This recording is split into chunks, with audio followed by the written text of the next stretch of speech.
नमस्कार. जय शिवराय, जय भीम, जय दिवा. मी भास्कर भोईर, अध्यक्ष माऊली प्रतिष्ठान रायगड. मी एक सामाजिक कार्यकर्ता या दृष्टीने या हेतूने मी व्हिडिओमार्फत या खांदा कॉलनीतील तमाम जनतेला सर्वांना सांगू इच्छितो की आपल्या या खांदा कॉलनीमध्ये रस्त्यांची एवढी मोठी समस्या होऊन बसलेली आहे की आपल्या डोळ्यासमोर एक PDPIL ही कंपनी आपल्या भर दिवसा रात्री नाही भर दिवसा आपल्यासमोर त्या रस्त्यातील खड्ड्यात दगड माती आणून टाकते, तरी आपण त्याला विरोध करत नाहीत. आपण अन्याय सहन करतो आहे. तुम्ही आम्ही सर्वांनी बोललो पाहिजेत. जो कॉन्ट्रॅक्टर जो रस्त्यामध्ये माती आणून टाकतो आहे, कोण दगड आणून टाकतो आहे, त्याला विरोध केला पाहिजे, ते काम थांबवले पाहिजे. कारण हाच रस्ता, हे जे रस्ते बनवले जातात हे तुमच्या आमच्या पैशातूनच रस्ते बनवले जातात. सरकार हे पैसे काही त्याच्या खिशातून नाही बनवत, हे तुमच्या आमच्या टॅक्समधून पैसा या रस्त्यासाठी वापरला जातो.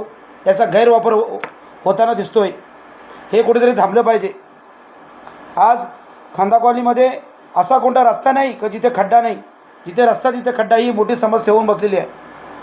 दुसरी गोष्ट, आज खांदा कॉलनीमध्ये रोज संध्याकाळी दुपारी खांदा कॉलनी सिग्नल ते मच्छी मार्केट या ठिकाणी ट्रॅफिकच्या रांगा लागतात. याचं एकमेव कारण म्हणजे फेरीवाले. या फेरीवाल्यांना कुठेतरी महानगरपालिकेने कुठेतरी स्थलांतर केलं पाहिजे. कुठेतरी त्यांना जागा देऊन त्या ठिकाणी त्यांना वसवलं पाहिजे. कारण आज या फेरीवाल्यामुळे या रस्त्यामध्ये ट्रॅफिकच्या रांगा लागतात आणि हा त्रास सामान्य जनतेला सहन करावा लागतो.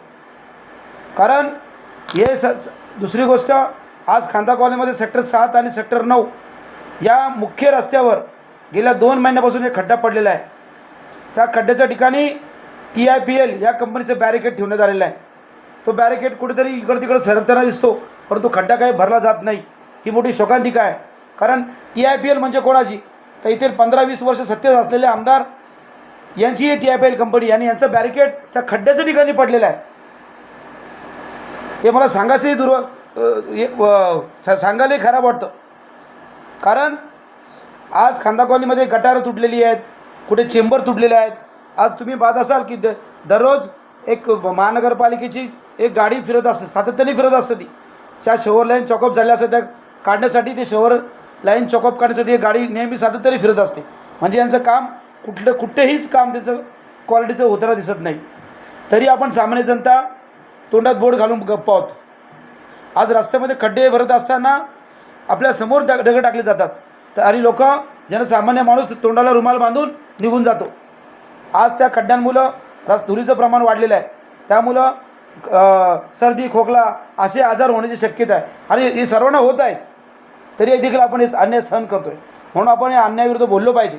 आज डॉक्टर बाबासाहेब आंबेडकर सांगतात की अन्याय करणाऱ्यापेक्षा अन्याय सहन करणारा सर्वात मोठा गुन्हेगार असतो. आणि आपण आज गुन्हेगार झालोत. आपण अन्याय सहन करतो आहे. आज सत्तेत असणार तुम्हाला माहिती असेल की आज खांदा कॉलनीमध्ये आज अनेक उत्सव, गणेश उत्सव, दहीहंडी, अशा अनेक नवरात्री, अशा अनेक सण साजरे होऊन गेले. चौकात आपल्या कार्यक्रमाचे बॅनर झलकतात, परंतु त्यांना खड्डे भरले जात नाहीत. ही एक मोठी शोकांतिका आहे.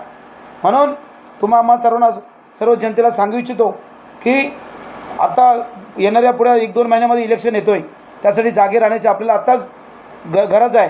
ही लोक तुमच्या आमच्यासमोर हात जोडून मतं मागण्यासाठी तुमच्या दारात उभे राहतील. त्यावेळेस त्यांना या खड्ड्यांची, या रस्त्यांची, या पाण्याची, या लाईटची, या समस्येची जाणीव करून द्या. एवढीच मला तुम्हाला सांगायची मी या विनंती या छोट्याशा व्हिडिओमार्फत करतो आहे. जय हिंद, जय दिवा, जय महाराष्ट्र, जय शिवराय.